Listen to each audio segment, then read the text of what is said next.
Welcome guys, welcome to my channel. आज हम लोग जो क्वेश्चन पेपर हमने स्टार्ट किया हुआ था आरपीएससी का, राजस्थान पब्लिक सर्विस कमीशन का, इस क्वेश्चन पेपर की हम एक वीडियो ऑलरेडी डिस्कस कर चुके हैं जिसमें हमने 24 क्वेश्चन को डिटेल में डिस्कस किया था। इस क्वेश्चन पेपर के अंदर 50 क्वेश्चंस हैं, बाकी बचे हुए क्वेश्चंस हम इस वीडियो में डिटेल में डिस्कस करेंगे। ये जो क्वेश्चन पेपर है 2013-14 का क्वेश्चन पेपर है। इससे पहले भी हम बहुत से क्वेश्चन पेपर्स की डिटेल में डिस्कस कर चुके हैं, चाहे वो केवीएस का हो, एनवीएस का हो, एस्टेट इकोनॉमिक्स का हो। हम डिफरेंट क्वेश्चन पेपर्स सीरीज़ हमने बहुत पहले समय से चलाई हुई है। अगर आपने वो क्वेश्चन पेपर नहीं देखे तो आप चैनल पर जाइए, हर क्वेश्चन पेपर की अलग से प्लेलिस्ट बनी हुई है, आप जाकर उन क्वेश्चन पेपर्स को भी देख सकते हैं।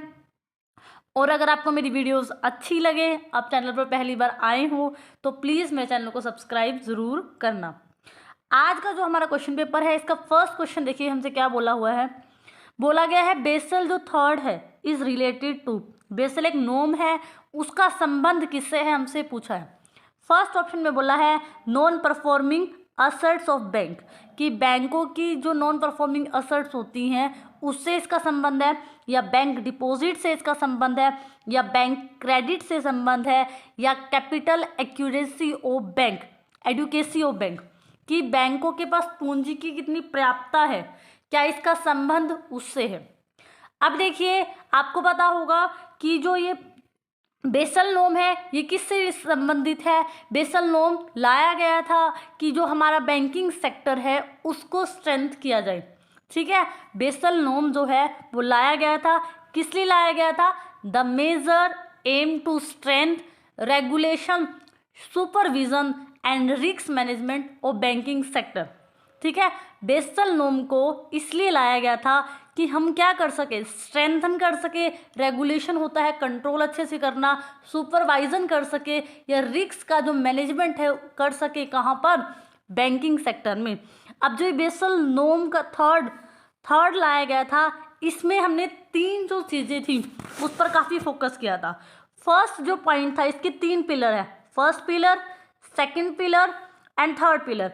अगर हम बात करें फर्स्ट पिलर की, तो फर्स्ट पिलर जो था इसका, इसमें हमने ध्यान किस पर देना था। थर्ड के अंदर हमने ध्यान देना था कि किस तरह से हम मिनिमम कैपिटल लिक्विडिटी रिक्वायरमेंट, बैंकों के अंदर किस तरह से जो लिक्विडिटी की रिक्वायरमेंट है, ज़रूरत है, उसको मिनिमम जो है हम रख सकें।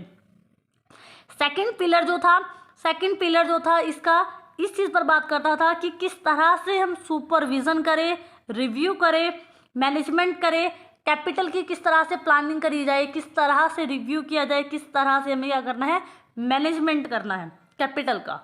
थर्ड की अगर हम बात करें, थर्ड जो पिलर था बेसल नोम थर्ड का, उसमें हमने बात की थी कि रिस्क, जो कैपिटल में एक बहुत बड़ा रिस्क होता है ना, उस रिस्क को आपको मैनेजमेंट करना है विद डिसिप्लिन। मार्केट की हर कंडीशन को देखकर बैंकिंग सेक्टर में रिस्क का मैनेजमेंट कैसे करना है। तो आपको समझ आया कि तीन इसके पिलर थे। बेसल नोम थर्ड जो है इसके तीन पिलर थे, और फर्स्ट पिलर में ही बात की गई थी कि हमें क्या करना है, कैपिटल एडुकेसी ऑफ बैंक, कि बैंकों के पास पर्याप्त मात्रा में पूंजी की पर्याप्तता बनी रहे, ये हमें देखना है। मिनिमम लिक्विडिटी रिक्वायरमेंट जो कि फर्स्ट पिलर था बेसल नोम थर्ड का। तो इसीलिए इस क्वेश्चन का जो राइट आंसर आपका हो जाएगा, ऑप्शन नंबर 4 आपका राइट आंसर हो जाएगा। अगला क्वेश्चन देखिए, union excise duty are the part of central government. जो केंद्रीय जो हमारा उत्पाद शुल्क लगाया जाता है, ये सेंट्रल गवर्नमेंट का किस चीज़ का पार्ट है। फर्स्ट है कि नॉन टैक्स रिवेन्यू से इनकम है ये, कि टैक्स गैर कर आय है, या टैक्स से मिलने वाली एक इनकम है, या कैपिटल रिसिप्ट्स है, या नन ऑफ द अबव है। अब आप देखिए यूनियन एक्साइज ड्यूटी एक तरह का एक कर लगाया गया है जिसको हम किस नाम से जानते हैं, केंद्रीय स्तर पर जो उत्पाद पर जो शुल्क लगता है। अब ये टैक्स लगा दिया, कर लगा दिया, तो ये कौन सी इनकम होगी गवर्नमेंट की, ये गवर्नमेंट की आपकी कहलाएगी टैक्स रेवेन्यू से मिलने वाली इनकम। तो इसीलिए इस क्वेश्चन का राइट आंसर ऑप्शन नंबर 2 आपका राइट आंसर हो जाएगा। अगला क्वेश्चन देखिए, अगला क्वेश्चन पूछा गया है which of the following is not a component of Bharat निर्माण। भारत निर्माण एक योजना है, तो ये बोला गया है कि भारत निर्माण का कौन सा एक कंपोनेंट नहीं है। फर्स्ट है रूरल सेक्टर में हाउसिंग, रूरल सेक्टर का इलेक्ट्रिफिकेशन, रूरल सेक्टर में telephony and agro based industry, कृषि आधारित उद्योग। अब आप देखिए ये भारत निर्माण एक योजना थी जो लाई गई थी कि हमें किस तरीके से रूरल सेक्टर में इंफ्रास्ट्रक्चर को बिल्ड करना है, और ये मिनिस्ट्री ऑफ रूरल डेवलपमेंट जो है इस स्कीम को लेकर आया था। अब जब आपका मोटिव क्या है, आपको इंफ्रास्ट्रक्चर को डेवलपमेंट करना है। अब देखिए अगर आप रूरल सेक्टर में हाउस बनाएंगे, रूलिंग सेक्टर का गाँव में इलेक्ट्रिफिकेशन करते हैं, बिजली का उद्योगीकरण करते हैं, ठीक है, गाँव में आप टेलीफोन सेवा को बढ़ा रहे हैं, तो ये सब चीज़ें तो इंफ्रास्ट्रक्चर में आएंगी। लेकिन agro based industry is not a part of Bharat निर्माण। ये एग्रीकल्चर सेक्टर के अंदर आएगा, ना कि वो इंफ्रास्ट्रक्चर के अंदर आप उसको काउंट कर सकते हैं। तो इसीलिए ऑप्शन नंबर 3 क्या हो जाएगा, आपका राइट आंसर हो जाएगा। अगला क्वेश्चन देखिए, अगले क्वेश्चन में बोला गया है if the outcome of an odd number when a dice is rolled and then the probability that it is a prime number and equal to, बोला गया है कि आप क्या करते हो, एक पासा है ओड नंबर वाला, मतलब पासे को फेंका जाता है, तो आप क्या करते हो, ओड नंबर हो और ओड में से भी क्या हो, वो प्राइम हो, तो उसकी आपको प्रोबेबिलिटी बतानी है। पहले तो बोला एक डाइस है जिसको आपने फेंका है, ठीक है, एक डाइस है वो जिससे हम लूडो खेलते हैं, तो वो डाइस है, तो उसको फेंका गया। तो ये बोला गया कि जब आप डाइस को फेंकते हो तो क्या प्रोबेबिलिटी है, वो ओड भी हो और साथ में वो प्राइम नंबर भी हो, ठीक है, उसकी प्रोबेबिलिटी आपको यहाँ बतानी है। अब देखिए, अब एक डाइस के अंदर 1 to 6 में कितने ओड होते हैं, देखो एक डाइस आपने फेंका, उसमें ओड नंबर की प्रोबेबिलिटी क्या है, 1 आ सकता है, 3 आ सकता है, और क्या आ सकता है, और आपका 5 आ सकता है। सेकंड आप देखिए, सेकंड ऑप्शन क्या हो सकता है, अब आपने देखना है कि जो आपने फेंका, डाइस फेंका, उसमें से जो ओड के साथ, अब जो है आपको देखना है कि प्राइम नंबर आपके कितने आ सकते हैं, ठीक है। सेकंड आपने ऑप्शन में क्या देखना है, सेकंड ऑप्शन में आपने देखना है कि आपके वो ओड भी हो और साथ के साथ क्या हो। अब आप देखते हो कि सेकंड नंबर पर आप देखो कि आपके प्राइम नंबर कौन से आते हैं 1 to 6 में, तो आपका प्राइम नंबर 2 होता है, 3 होता है एंड 5 होता है। लेकिन देखिए आपसे क्वेश्चन में पूछा है कि वो नंबर ओड भी होना चाहिए और वो क्या होना चाहिए, प्राइम भी होना चाहिए, ठीक है, ओड भी होना चाहिए एंड प्राइम भी होना चाहिए। अब आप देखिए ओड भी हो और प्राइम भी हो, तो आप देखिए ओड 3 भी है, 3 इसमें भी है, प्राइम भी है ये और ओड भी है, तो यहाँ पर आप देखिए कम्बिनेशन आपका बनता है 3 और 5 का। 3 और 5 आपका एक ऐसा नंबर हो गया जो ओड भी है और आपका प्राइम नंबर भी है, ठीक है। तो आप क्या करोगे, आप जब प्रोबेबिलिटी निकालोगे ना, प्रोबेबिलिटी निकालते टाइम आप क्या करोगे, पहले आप क्या करोगे, ओड और प्राइम की प्रोबेबिलिटी लिखोगे ऊपर की तरफ, और नीचे की तरफ आप क्या लिखोगे, ओड की प्रोबेबिलिटी। कैसे लिखेंगे, probability of odd and prime and upon probability of odd number, ठीक है। तो probability of odd and prime की प्रोबेबिलिटी क्या है, 2 ही है, 3 और 5, तो आप क्या करोगे, प्रोबेबिलिटी ऑफ ओड एंड 5 2/6, क्योंकि एक डाइस में कितने नंबर होते हैं, 6 होते हैं। अब है probability of an odd number, ठीक है, probability of an odd number, odd number की प्रोबेबिलिटी क्या थी, 1 3 एंड 5, 1 3 एंड 5 क्या है, 3 नंबर्स हैं, तो यहाँ पर 3/6। अब आप जब इसको कट करोगे तो 6 से 6 कैंसिल हो जाएगा, तो यहाँ पर क्या बचेगा, 2/3। तो आपका आंसर क्या आया कि आपकी जो प्रोबेबिलिटी है कि वो नंबर ओड भी होगा और प्राइम भी होगा, तो उसकी प्रोबेबिलिटी आपकी 2/3 आएगी। ऑप्शन नंबर सेकंड यहाँ आपका राइट आंसर हो जाएगा। अगला क्वेश्चन देखिए, अगले क्वेश्चन में आपसे बाइनोमियल डिस्ट्रीब्यूशन में स्टैंडर्ड डेविएशन का फॉर्मूला पूछा है। तो बाइनोमियल डिस्ट्रीब्यूशन में स्टैंडर्ड डेविएशन का फॉर्मूला होता है number of observation, probability of success, probability of failure, and इसको आप क्या कर देते हो, अंडर रूट कर देते हो, तो ये आपका स्टैंडर्ड डेविएशन का फॉर्मूला बन जाता है। तो ऑप्शन नंबर 4 यहाँ पर आपका राइट आंसर हो जाएगा। अगला क्वेश्चन देखिए, अगले क्वेश्चन में बोला गया है मॉडरेट स्क्यूड डिस्ट्रीब्यूशन है, जिसमें आपके पास मीन दे रखा है, आपको मीडियन दे रखा है, आपको मोड की वैल्यू निकालनी है। यहाँ पर आपको कुछ नहीं करना, आपको ये वाला फॉर्मूला लगाना है, z is equal to 3 median minus 2 mean. अब देखिए आपको z की ही वैल्यू निकालनी है, मीडियन में आपने वैल्यू क्या पुट करनी है, मीडियन आपको गिवन है 30, ठीक है, और मीन की वैल्यू आपके पास कितनी गिवन है, आपके पास मीन जो गिवन है 40 गिवन है। अब देखिए 3 3 ज़ा 9, 90 में से आपने क्या माइनस कर दिया, 80 माइनस किया, तो आपके पास जो मोड की वैल्यू आएगी वो क्या आ जाएगी, 10 आ जाएगी। तो इसीलिए इस क्वेश्चन का जो आंसर है ऑप्शन नंबर फर्स्ट आपका राइट आंसर हो जाएगा। अगला क्वेश्चन देखिए, अगले क्वेश्चन में है कैलकुलेट करनी है हमें value of expenditure multiplier if the consumption and investment are positively related to income. आपको मार्जिनल प्रोपेंसिटी टू कंज्यूम दिया गया है and marginal propensity to investment दी गई है। आपसे एक्सपेंडिचर मल्टीप्लायर जो है वो पूछा गया है, तो इसका सीधा जो फॉर्मूला होता है आपके पास 1/1 माइनस MPC आपका फॉर्मूला होता है। तो आप देखिए आपकी MPC की वैल्यू क्या है, 1/1 माइनस MPC 0.8, तो यहाँ हो जाएगा 1/0.2, और जब आप इसको कट करोगे तो 10/2, तो यहाँ पर आपका जो आंसर आएगा 5 आएगा। आपका एक्सपेंडिचर मल्टीप्लायर क्या है, जो आपने खर्च किया है, खर्च आपने क्या किया है, MPC होती है हमारी खर्च। तो इसीलिए इस क्वेश्चन का राइट आंसर आपका ऑप्शन नंबर फर्स्ट 5 जो है आपका राइट आंसर होगा। अगला क्वेश्चन देखिए, अगले क्वेश्चन में बोला गया है in Heckscher Ohlin theory the most important cause of and difference in relative commodity price and trade between nation is difference in। ये बोला गया है कि एक्शर-होलिन की जो थ्योरी होती है उसमें क्या होता है, ट्रेड होता है। तो जो ट्रेड करने का जो मेन रीज़न है, कमोडिटी के प्राइसेस में डिफरेंस होता है, तो क्या एक सबसे बड़ा रीज़न है जिसकी वजह से एक्शर-होलिन थ्योरी में क्या होता है, रिलेटिव कमोडिटी प्राइस में डिफरेंस आता है। फर्स्ट ऑप्शन में बोला गया है factor endorsement, technology, taste and needs of a people, all of above. अब इस क्वेश्चन के आंसर दो तरीके से हैं। वैसे तो सभी ऑप्शंस की वजह से हमारा इंटरनेशनल ट्रेड होता है और रिलेटिव कमोडिटी के प्राइस में डिफरेंस आता है, लेकिन क्वेश्चन में उन्होंने क्या बोल दिया, आपको मोस्ट इंपॉर्टेंट बताना है कि इन सब में से सबसे ज़्यादा महत्वपूर्ण कारण बताओ कोई एक, जिसकी वजह से आपका रिलेटिव कमोडिटी प्राइस में क्या आता है, डिफरेंस आता है। तो सबसे जो इम्पोर्टेंट कारण है जिसकी वजह से हमारा कीमतों में डिफरेंस आता है वो फैक्टर एंडोर्समेंट है।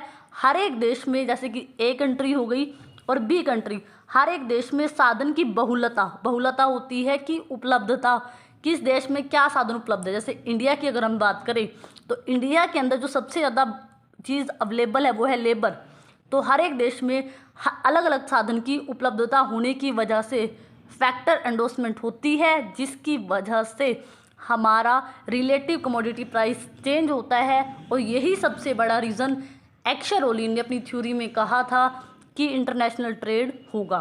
तो इसीलिए इस क्वेश्चन का यहाँ right answer all of the above नहीं होगा। आपसे मोस्ट इंपॉर्टेंट रीज़न पूछा है, तो ऑप्शन नंबर फर्स्ट आपका राइट आंसर हो जाएगा। अगला क्वेश्चन देखिए, अगले क्वेश्चन में बोला गया है which one of the following is not associated with CES production function. अब आपसे पूछा है कि इनमें से कौन सा CES प्रोडक्शन फंक्शन से संबंधित नहीं है। तो आपने देखा होगा इन चारों के ऑप्शन, सोलो, एरो, चिनरी, BS मेनहांस, ये चारों ही लोग जो है कोब डगलस, जो ये CES प्रोडक्शन फंक्शन है इसके साथ एसोसिएटेड हैं। लेकिन अब इस तरह के क्वेश्चन में हमें वहाँ कुछ ना कुछ तो टिक करना ही है। तो आपने कुछ थ्योरीज पढ़ी होंगी, वहाँ बात करते हैं कि एरो जो थे उनका जो पॉइंट ऑफ व्यू था थोड़ा CES प्रोडक्शन फंक्शन को लेकर थोड़ा फ्लेक्सिबल था। तो इसीलिए वैसे तो इसमें सभी ऑप्शन करेक्ट है, कोई भी आप लगा नहीं सकते, लेकिन आपको पेपर भी सॉल्व करके आना है। तो इसीलिए हम ऑप्शन नंबर B एरो के साथ चले जाएंगे। अगला क्वेश्चन देखिए, अगला क्वेश्चन है when did India become the member of World Trade Organization, WTO का इंडिया जो है कब मेंबर बना था, हमसे ये पूछा गया है। तो 1 जनवरी 1995 को इंडिया जो है वर्ल्ड ट्रेड ऑर्गेनाइजेशन का मेंबर बना था। तो इसीलिए ऑप्शन नंबर सेकंड यहाँ आपका राइट आंसर हो जाएगा। अगला क्वेश्चन देखिए, अगले क्वेश्चन में बोला गया है which of the following is was not recommended by Britain would conference. जो ब्रिटेन वुड की कॉन्फ्रेंस हुई थी उसमें से क्या जो है एक ऑर्गेनाइजेशन है जिसको रिकमेंड नहीं किया गया था, मतलब जिसकी सिफारिश ही नहीं की गई थी। फर्स्ट है IMF, international monetary fund, IBRD, industrial development reconstruction development bank, या जिसको हम वर्ल्ड बैंक के नाम से भी जानते हैं, या इंटरनेशनल लेबर ऑर्गेनाइजेशन, या इंटरनेशनल ट्रेड ऑर्गेनाइजेशन ITO। तो आपने इंटरनेशनल ट्रेड के बारे में ऑर्गेनाइजेशन बने, इसकी सिफारिश की गई थी, तभी हमने WTO बनाया था। और IMF की सिफारिश की गई थी, वर्ल्ड बैंक की सिफारिश की गई थी, लेकिन इंटरनेशनल लेबर ऑर्गेनाइजेशन बनाने की कोई सिफारिश नहीं की गई थी। तो इसीलिए इस क्वेश्चन का जो राइट आंसर आपका होगा ऑप्शन नंबर थर्ड यहाँ आपका राइट आंसर हो जाएगा। अगला क्वेश्चन देखिए, अगले क्वेश्चन में बोला गया है which of the following is not related to money market. Money market जो होती है, जो शॉर्ट टर्म के लिए लोन प्रोवाइड करती है, तो उसके कौन सा एक इंस्ट्रूमेंट है जो मनी मार्केट से संबंधित नहीं है। तो certificates of deposit, commercial papers, treasury bill या शेयर्स। शेयर्स जो है उनका संबंध कैपिटल मार्केट से है। शेयर्स और बॉन्ड्स जो होते हैं इनकी जो time period, maturity time period 1 साल से ज़्यादा होता है। तो इसीलिए इस क्वेश्चन का जो राइट आंसर आपका होगा ऑप्शन नंबर 4, शेयर्स जो है उनका संबंध कैपिटल मार्केट से है, ना कि मनी मार्केट से। तो इसीलिए ऑप्शन नंबर 4 यहाँ आपका राइट आंसर हो जाएगा। अगला क्वेश्चन देखिए, विच of the following is called the variation ratio distribution.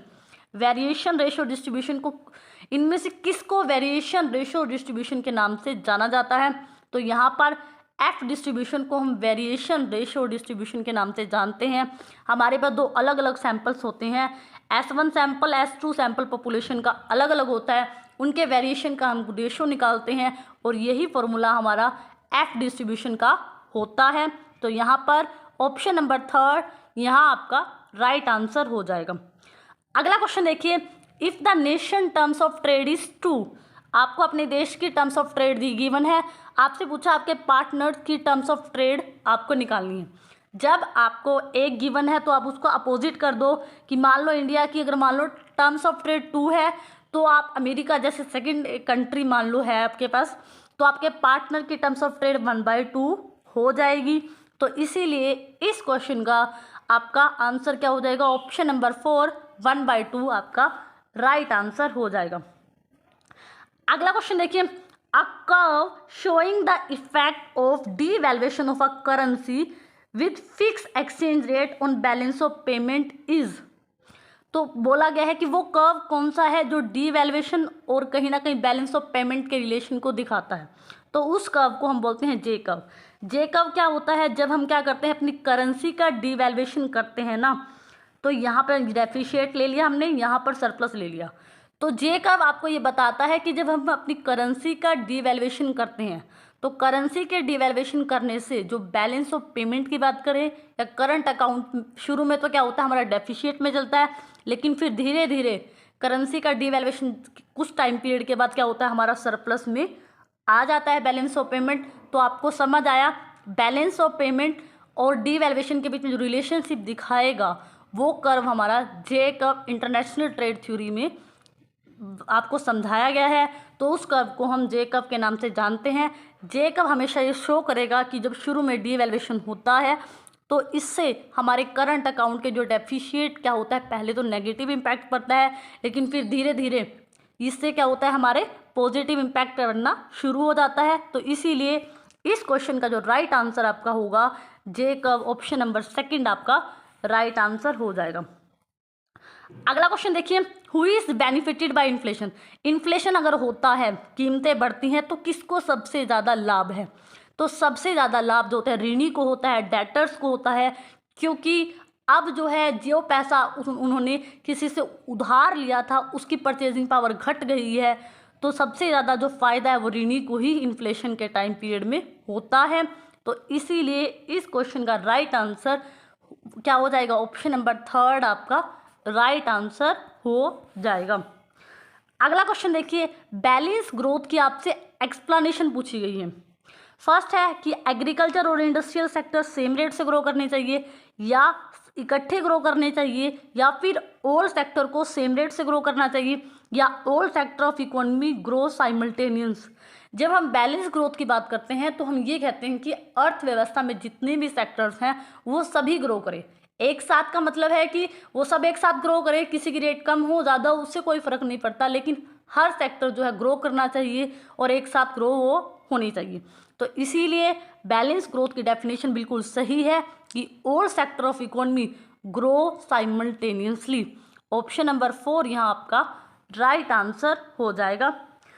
अगला क्वेश्चन देखिए, for a normal distribution mean आपको 30 की मैंने मोड आपसे पूछा है। तो आपको पता है कि नॉर्मल डिस्ट्रीब्यूशन में क्या होता है, आपके मीन मीडियन मोड इनकी वैल्यू क्या होती है, बराबर होती है।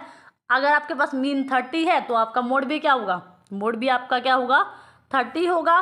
तो यहाँ पर ऑप्शन नंबर 2 ये आपका क्या हो जाएगा, राइट आंसर हो जाएगा। अगला क्वेश्चन देखिए, अगले क्वेश्चन में आपसे पूछा है कैपिटल आउटपुट रेशियो जो है वो आप कैसे जो है मेजर करेंगे, या उसका जो आपसे फॉर्मूला जो है वो पूछा गया है। अब आपको पता है जो कैपिटल आउटपुट रेशियो होता है वो क्या होता है। कैपिटल आउटपुट रेशियो कि एक पर यूनिट आउटपुट बनाने के लिए आपको कितनी कैपिटल की ज़रूरत है, जिसको हम K/Y के नाम से भी जानते हैं। तो इसका ऑप्शन नंबर 1 में देखिए, the amount of capital employed per unit of output, कि आपको अगर उत्पादन की एक इकाई बनानी है तो उसके लिए आपको कितना कैपिटल चाहिए, ये आपको हमेशा कैपिटल आउटपुट रेशियो ही बताएगा। तो इसीलिए इस क्वेश्चन का जो राइट आंसर आपका हो जाएगा वो फर्स्ट ऑप्शन ही आपका राइट हो जाएगा। बाकी सभी में देखिए ratio of depreciation capital depreciation के साथ कोई लेना देना कैपिटल आउटपुट रेशियो का नहीं है।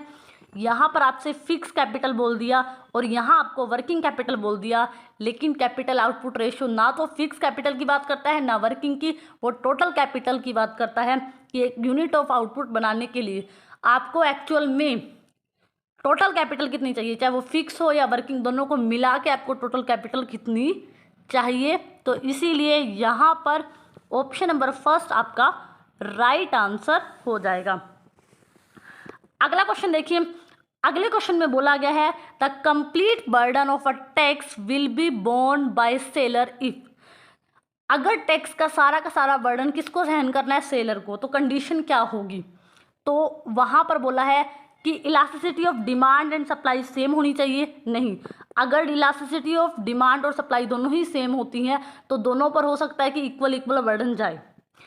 अगर demand for a commodities perfectly elastic and supply is in elastic. Second situation देखिए, अगर सप्लाई कर्व हमारा क्या होगा, इन इलास्टिक होता है और डिमांड कर्व हमारा क्या होता है, उसमें आपकी इलास्टिसिटी होती है। सप्लाई कर्व होता है इन इलास्टिक और डिमांड कर्व अगर इलास्टिक होता है, तो ऐसी सिचुएशन में सप्लायर को ये डर रहता है कि जरा सा प्राइस में चेंज होने की वजह से कंज्यूमर डिमांड को बहुत ज़्यादा घटा भी सकता है। तो ये वाली सिचुएशन एक ऐसी सिचुएशन हो जाती है कि जहाँ पर एक प्रोड्यूसर ये सोचता है कि वो टैक्स को कंज्यूमर पर ना टाले बल्कि वो सारा बियर खुद करे। वो सिचुएशन कब होती है, जब उसकी जो सप्लाई है वो परफेक्टली क्या होती है, इनइलास्टिक होती है और डिमांड में परफेक्टली इलास्टिक जो है, परफेक्टली इलास्टिक सॉरी डिमांड आपकी परफेक्टली इलास्टिक इस तरह से बनेगी। तो यहाँ पर जब आपका जो डिमांड कर्व है वो कैसा होता है, डिमांड कर्व आपकी परफेक्टली इलास्टिक होती है एंड सप्लाई कर्व जब एक प्रोड्यूसर की इन इलास्टिक होती है, तब उस सिचुएशन में सारा का सारा बर्डन कौन सहन करता है, सप्लायर सहन करता है, क्योंकि उसको पता है कि प्राइस में ज़रा सा चेंज होने से डिमांड आपकी ज़ीरो भी हो सकती है। जब आपको समझ आया, यहाँ पर जो सप्लाई है वो कैसी है, इनइलास्टिक है, डिमांड परफेक्टली इलास्टिक है। और परफेक्टली इलास्टिक डिमांड का आपको जो रूल है वो भी पता है कि प्राइस में अगर ज़रा सा चेंज होता है तो कंज्यूमर डिमांड को ज़ीरो भी कर सकता है। अब प्रोड्यूसर ये सोचता है कि कंज्यूमर की डिमांड कम ना हो या उसमें चेंजेस ज़्यादा ना आए, तो उस सिचुएशन में वो कहता है कि सारा का सारा टैक्स का बर्डन वो खुद ही बियर करेगा। तो इसीलिए इस क्वेश्चन का डायग्राम भी आपको बता दिया और एक्सप्लेनेशन भी हो गई, और ऑप्शन नंबर सेकंड यहाँ आपका राइट आंसर हो जाएगा। आपसे पूछा है ओपन मार्केट ऑपरेशन क्या है। ओपन मार्केट ऑपरेशन क्या होता है? एक ऐसी सिचुएशन होती है जहां मार्केट होती है, जहां पर हम सेल किया जाता है और परचेज किया जाता है गवर्नमेंट की सिक्योरिटीज़ को आरबीआई द्वारा। जब आरबीआई गवर्नमेंट की सिक्योरिटीज़ को बेचता है या खरीदता है, उस प्लेस को ओपन मार्केट ऑपरेशन के नाम से जाना जाता है। ऑप्शन नंबर थर्ड आपका यहाँ राइट आंसर हो जाएगा। अगला क्वेश्चन देखिए, हेडक्वार्टर आपसे पूछा है सिडबी का, जो आपसे हेडक्वार्टर है small financial industrial development bank of India जो है, इनका आपसे क्या पूछा है? हेडक्वार्टर पूछा है। तो इनका जो हेडक्वार्टर है लघु उद्योगों का, ये बनाया गया है लखनऊ के अंदर। ऑप्शन नंबर फर्स्ट यहाँ पर आपका राइट आंसर हो जाएगा। अगला क्वेश्चन देखिए, अगले क्वेश्चन में बोला है which rural scheme was merge with Swarna Jayanti ग्राम स्वरोजगार योजना। स्वर्ण जयंती ग्राम स्वरोजगार योजना जो है एक ऐसी योजना है जिसमें आपने क्या किया था? बहुत सी स्कीम्स को मिलाया था। अब आपसे पूछा है कि इसके अंदर कौन सी स्कीम्स को मिलाया। फर्स्ट ऑप्शन, इसके अंदर 2 स्कीम्स को मिलाया गया है। वो कौन कौन सी स्कीम्स हैं? नेशनल रूरल एम्प्लॉयमेंट प्रोग्राम, किस नाम से जानते हैं हम उसको? National rural employment programme. और कौन सी एक दूसरी स्कीम थी जो स्वर्ण जयंती ग्राम स्वरोजगार योजना में मिलाई गई थी, उसको हम जानते हैं rural landless employment guarantee programme. Rural landless employment guarantee programme, इन दोनों योजनाओं को स्वर्ण जयंती ग्राम स्वरोजगार योजना में मिला दिया गया था। तो इसीलिए इस क्वेश्चन का जो राइट आंसर आपका हो जाएगा ऑप्शन नंबर थर्ड आपका राइट आंसर। अगला क्वेश्चन देखिए, when the income elasticity of demand for goods is negative. Income elasticity कौन सी गुड्स में नेगेटिव होती है? कि जब आपकी इनकम बढ़ जाती है, एक तरफ आप इनकम लेते हैं, एक तरफ आप क्वांटिटी डिमांड लेते हैं। इनकम के बढ़ जाने पर हम घटिया वस्तुओं की डिमांड को कम कर देते हैं। तो यहाँ पर आपका right answer option number second आपका राइट आंसर हो जाएगा। अगला क्वेश्चन देखिए, विच of the following economist is not associated with custom union. कौन सा एक इकोनॉमिस्ट कस्टम यूनियन के साथ संबंध नहीं रखता? तो वो है बेला बिल्हास। ऑप्शन नंबर 4 के अंदर जो इकोनॉमिस्ट हैं उनका कस्टम यूनियन से कोई लेना देना नहीं है। तो यहाँ पर आज हमारे RPSC Rajasthan public service commission के 50 क्वेश्चंस हो गए हैं। आई होप सो आपको समझ आए होंगे। अगर आपको समझ आए हो, अच्छे लगे हों, तो प्लीज़ आप मेरे चैनल को लाइक करना, शेयर करना, सब्सक्राइब करना। Thank you so much for watching this.